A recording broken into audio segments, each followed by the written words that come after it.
Hey everybody, it's time for another Warhammer 40k rulebook review. This time we're looking at Codex Harlequins. Big thanks Games Workshop for sending it to me. This is the latest in their codexes for Warhammer 40,000, and it's an update to the current rules in Index Xenos 1 and of course Chapter Approved 2017. So I'm not going to go through the whole thing page by page. What I'm going to do is just give you the highlights, the 7 biggest changes you need to know about Codex Harlequins, things that have updated and are new. So the first, new units. Now, there's only one new unit in this book, and it's actually a unit that is available to all Eldari, and that's the Webway Gate.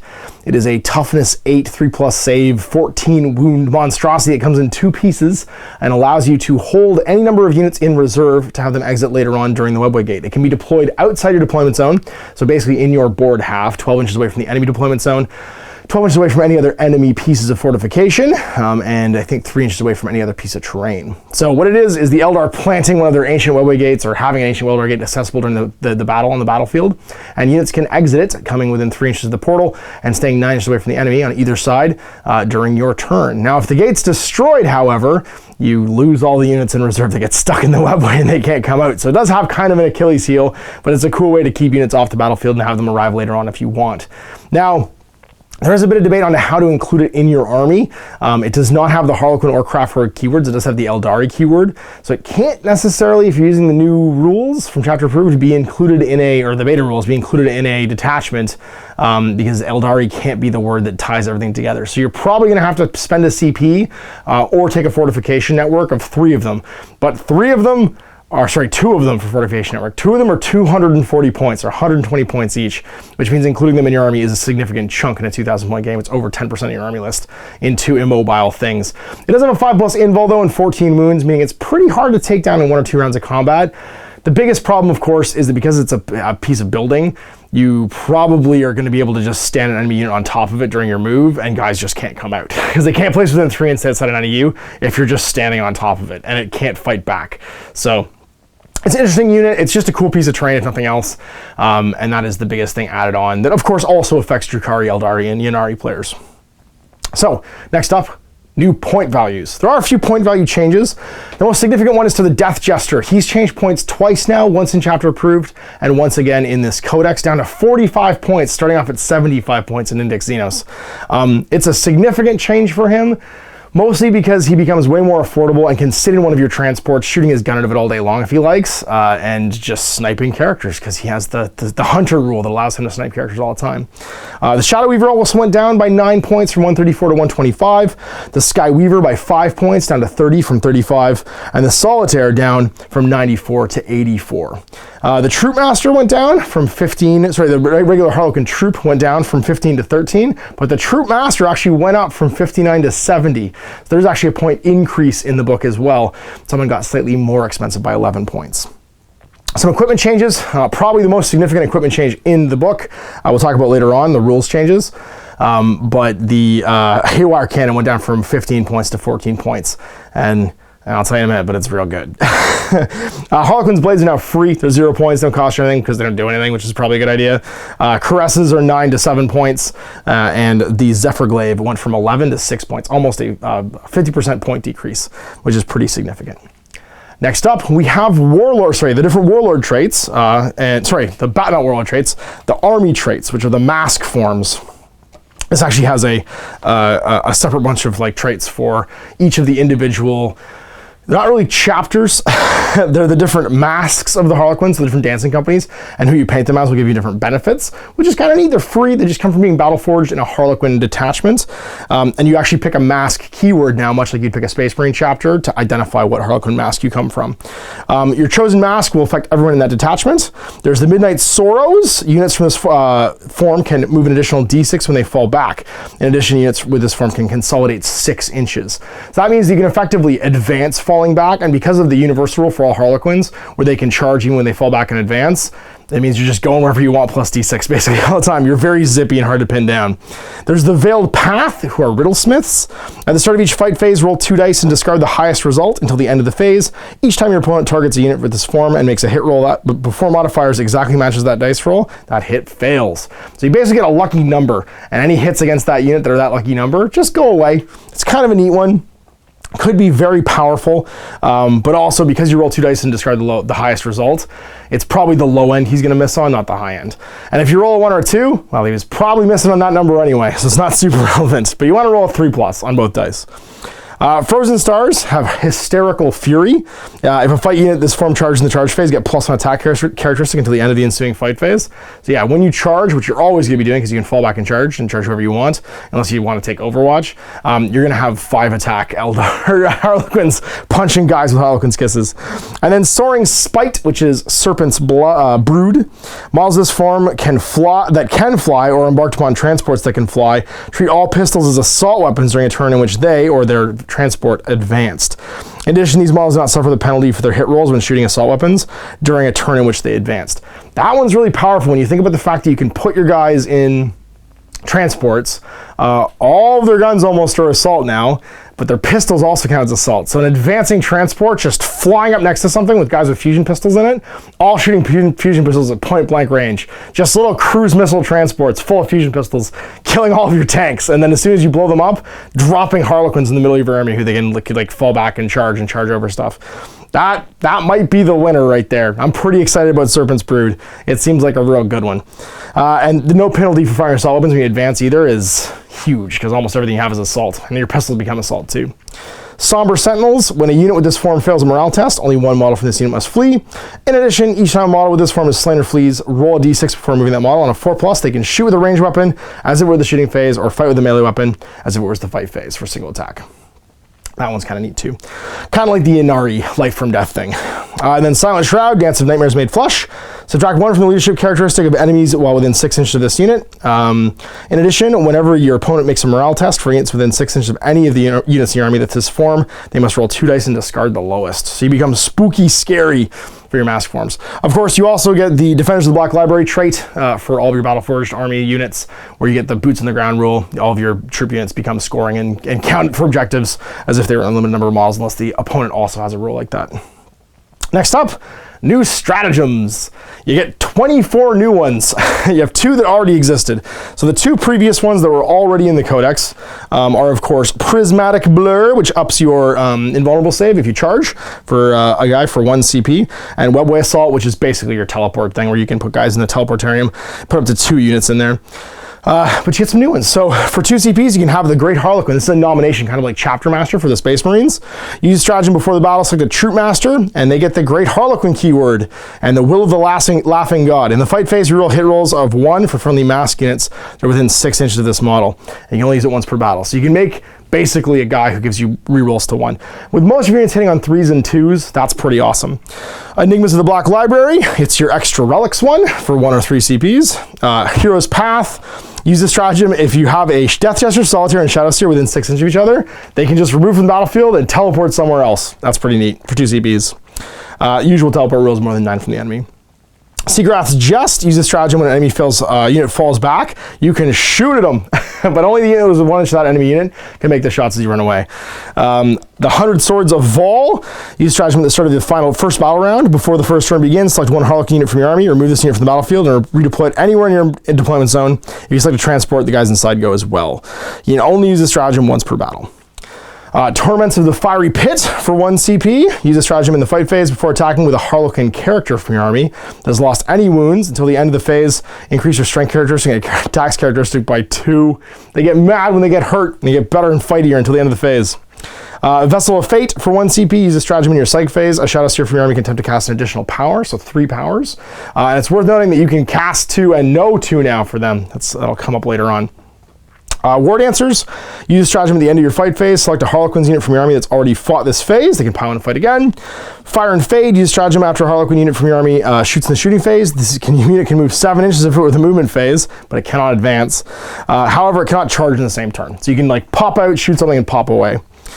Dramatic Entrance, use this stratagem at the end of your opponent's charge phase. A Harlequin character from your army that's within 6 inches of an enemy unit can perform a heroic intervention and move it up to 6 inches when they do it. The turn it's a Dramatic Entrance. He's like, I'm here! And he just like pops into the fight.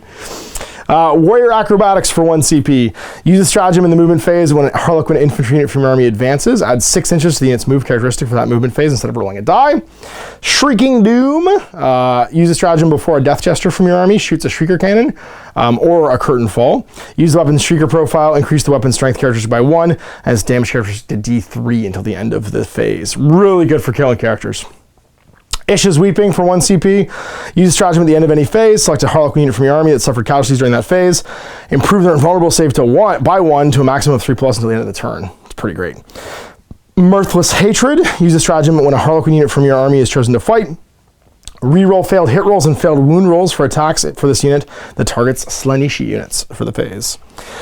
1 CP, the Labyrinth lasts. Use this stratagem when a webway gate from your army is destroyed. Before remove the model from the battlefield, immediately set up 1 Eldari unit from your army that has not yet been deployed from the webway, wholly within 3 inches of the webway gate, and more than 1 from away from enemy models. After you've done so, remove the webway gate from the battlefield as normal. I suspect all other Eldari armies are going to get that in the next chapter approved, because only the Harlequins have it, makes it far less attractive for other Eldari armies to take the webway gate. So I would not be surprised if both the Drukhari, the Ynnari, and the Eldari get that as a stratagem just universally later on. Lightning Fast Reactions for 2 CPs. Use it when a Harlequin unit from your army is targeted with a ranged or melee weapon. Subtract 1 from all hit rolls against them. Haywire Grenade. Use this when a Harlequin model from your army throws a plasma grenade at a vehicle unit. You only make a single hit roll, but does D3 mortal wounds.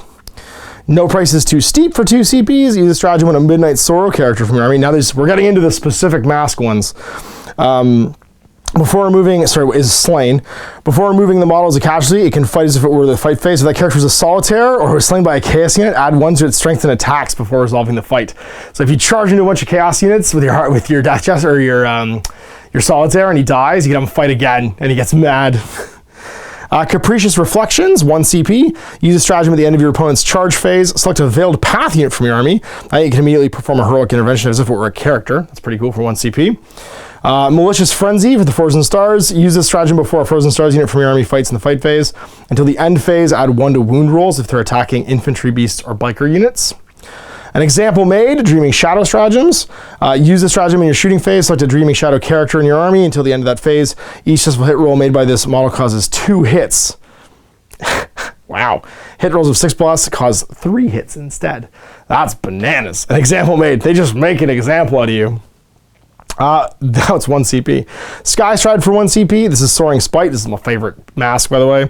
Use a stratagem before Soaring Spite infantry unit consolidates. Instead of moving towards the nearest enemy model, the unit consolidates 6 inches towards the nearest Soaring Spite transport from your army. If they end within 3, they can get back in. That's bonkers. So you can get out, do some shooting, or fight somebody in melee, and then get back in your transport afterwards and just disappear. That's awesome. 2 CPs for the Silken Knife. Use a stratagem at the end of your charge phase. Select a Silent Shroud unit from your army. Enemy units cannot Overwatch fire against them this phase. Ooh.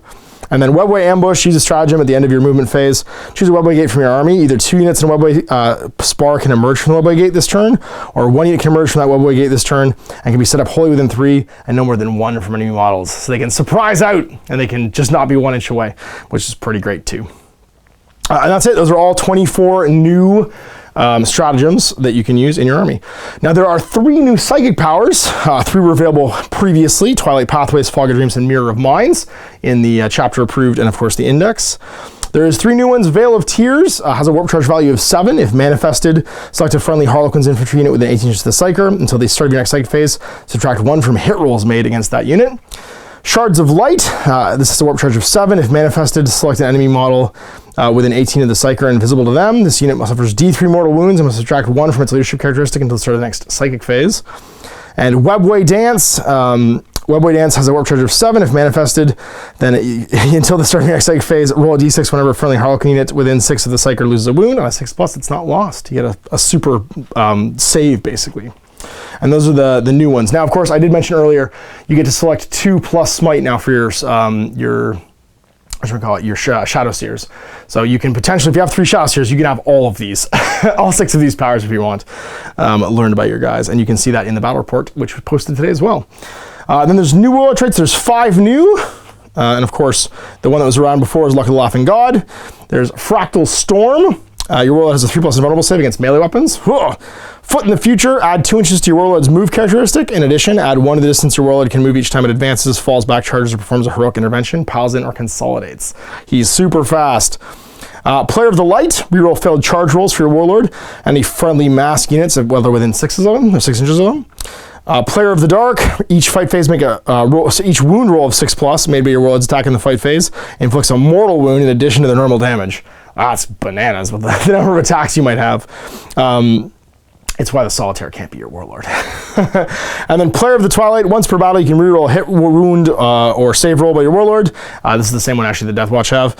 In addition, every time you use a stratagem, roll a d6. If the result exactly matches the number of command points you spent to use the stratagem, you gain that many command points. So it's a little bit different because you get them all back if you roll just the number you used to actually do the thing. So that's pretty cool. It's almost the same as, not the same as a 5+, but it's better in that you get all your CPs back. So if you use a 3 CP one, you're just getting 3 CPs back, which could be really, really good. And then you get 6 new mask-based Warlord traits, 1 for each of the different masks. Nemesis of the Damned for the Midnight Sorrow. Each hit of 6+ your Warlord in the fight phase scores 2 hits instead of 1. In addition, add 1 to the hit rolls made by your Warlord against Chaos units. Veiled Path, Webway Walker. During deployment, you can set up your Warlord anywhere in the Webway instead of placing them in the battlefield. Your Warlord can emerge at the end of any of your movement phases, set them up anywhere in the battlefield, more than 9 from the enemy. Furthermore, you can use the Webway Assault Stratagem twice instead of once per phase. So you can deep strike and just show up if you're using Veiled Path almost anywhere on the table. Frozen Stars, Our Kin Shall Rise Again. Roll d6 each time a model with Frozen Stars unit from your army within 6 inches of your Warlord loses its final wound, and 6+ are not lost, and the model is not slain. This Warlord trait has no effect on a unit that's under the effects of the Webway Dance psychic powers. You can't double down. Dreaming Shadow, Warden of the Dead. Add 1 to any Somber Sentinel rolls made by your Dreaming Shadow units that are within 6 inches of your Warlord. Or add 2 if there's Necrons on the table and anywhere in the battlefield. Sky Strider for the Soaring Spites. Your Warlord can disembark from a transport even after they've moved. So you can move your transport and then get it afterwards, which is crazy. And then Silent Shroud, the final joke. If your Warlord is slain in the fight phase, roll a d6. On a 2+, that unit that killed your Warlord suffers d3 mortal wounds. On a 6, they take d6 mortal wounds instead after they finish making all their attacks. So you get your last laugh. And then finally, we have some new relics. There's some pretty cool new relics here. There are one that was available previously, which was the Mask of Secrets. There are 1, 2, 3, 4, 5, 6, 7, 8, 9, 10, 11, 12 new ones. Because some of them are attached to different masks. So basically 6 generic ones and 6 mask ones as well. So the Storied Sword is one of the new generic ones. It's a melee weapon, +1 strength, -3 AP, D3 damage, and reroll failed hit rolls for this weapon, models with power swords only. The Suit of Hidden Knives, roll d6 each time a hit roll of 1 is made against the enemy. On a 2+, that model's unit suffers a mortal wound after they've resolved all their attacks. He like whips around his crazy suit. Crescendo is a pistol, 12-inch range. It replaces a shuriken pistol. Pistol d6, strength 4, 0 damage, or 0 AP but 2 damage. Each time you make a wound roll of 6+, it's AP -3. Star Mist Raiment, that's actually a really good one for the Soaring Spites. Star Mist Raiment, the wearer has a 3+ invulnerable save against ranged weapons. In addition, enemy units cannot fire Overwatch in the turn in which they advance. That's pretty great too. The Laughing God's Eye, friendly Harlequin units automatically pass morale tests within 6 inches of the wearer. In addition, roll a d6 each time a friendly Harlequin unit suffers a mortal wound in the psych phase. Whilst they're within 6 on a 6 inches of the wearer. On a 6, it's ignored. Then there's Segarath's Rose, models with Harlequin's Kisses only. It replaces that. It's a melee weapon, +1 strength, -1 AP, D3 damage. Reroll failed wound rolls for this weapon, and when attacking infantry, it's damage 3. So it's just flat damage 3, which is great. And then we're into some of the mass-specific ones now. For Midnight Sorrow, Midnight's Chime. Once per battle, at the beginning of the fight phase, the bearer can activate Midnight's Chime. Until the end of the phase, all Midnight Sorrow units increase their attack characteristic by 1, whilst they're within 6 inches of the bearer. So it's once per battle, you just get a big boost.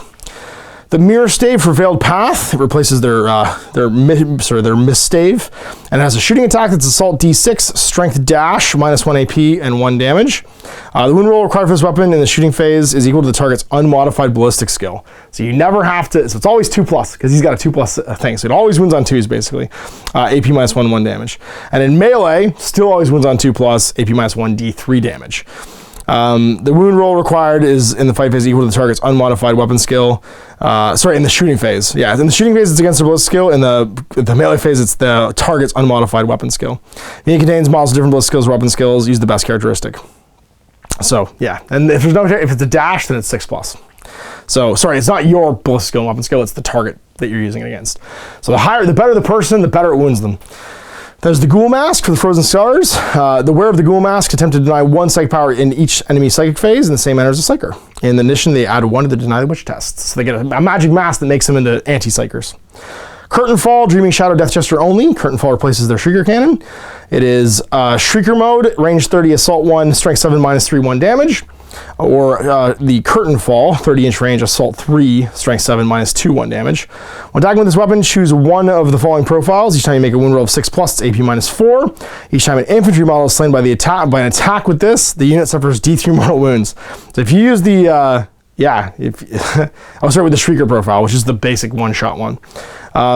If any models needed are slain by this weapon, subtract 2 from its leadership characteristic until the end of the turn. This modifier is not cumulative with those caused by another Shrieker Cannon. It's a better Shrieker Cannon. There's Falshoe's Talon, soaring spites only while embarked on a transport. The vehicle may move an additional 6 inches in the movement phase. In addition, if a soaring spite transport is destroyed while the wearer is embarked on it, you do not need to roll any dice to see if people will disembark. They just disembark. Nobody gets killed. And then the Scintillating Veil, Troop Master or Shadow Steel only for Silent Shroud. Increase the range of all the wearer's aura abilities by 3 inches. So for instance, if you make your Great Harlequin, he'd have a 9-inch reroll 1's aura. So any aura effects that go on that guy for the Troop Master or the Shadow Steel go up by 3 inches. Also your Psych Power that gives you the 6+ Shrug go up to 9 inches. That one's pretty cool if you're doing Silent Shroud. So let's talk about any rule changes. So rules changes, there's a couple of basic ones. Some guys got 2+ melees and 2+ ballistic skills. So for instance, the Shadow Seer before was 2+ melee, 3+ ballistic skill. It's 2+2+ now. Same with the Death Jester, he's 2+2+ as well, whereas before he was 3+ melee, 2+ to shoot. All your heroes are basically 2+2+. On top of that, and this is probably the winner for rules changes, is your Haywire Cannons. They went from kind of a B-class weapon to possibly the best gun in your army. And the major chain ones, they used to be heavy D3, now they're assault D6. And that fixes pretty much everything that's wrong with them. You can mount them on almost all your vehicles, and their rules are, they are strength 4, AP dash, and then 1 damage. But whenever targeting a vehicle, on a 4+, the vehicle, in addition to normal damage, takes a mortal wound. And on a 6, it takes D3 mortal wounds. They just shred vehicles like crazy. It's bonkers.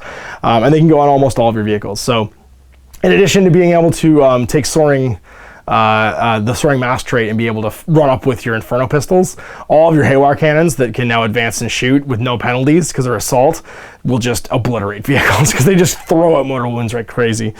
And that's it pretty much for the core stat line changes. There wasn't a lot of other ones. The other one that I did mention was the Shadow Seer can now learn 2 Harlequin powers in addition to Smite, and of course cast 2 per turn. And that's it. So those are the key changes, the top 8 things you're going to want to know about the new Codex Harlequins. Big thanks to Games Workshop for sending it to me. Now, if you want to see it in game, my buddy Jared was nice enough to bring in his beautifully painted 2,000 points of Harlequins and throw down with my Death Watch, and you can click the link up here, to go to that battle port right now. We'll see you for more of these in the future. Big thanks for watching. Until next time, I'm Ash. Stop working. I hope you enjoyed that video. If you want to support the channel, of course, like and subscribe and hit the little bell below to get notifications when I post future content. I do post stuff 7 days a week. If you want to support the channel further, you can, of course, buy a t-shirt through Spreadshirt, buy a measuring gauge or objective markers from Death Ray Designs, or, of course, most importantly, there is Patreon. Patreon is what makes all this possible, keeps the lights on, pays for the studio costs, pays for the equipment, model costs, and everything else, and most importantly, puts food in my kids' bellies and a roof over their heads. Big thanks to everyone, past, future, who supported me. I do this stuff because of you guys, and of course, I will continue doing it as long as I can.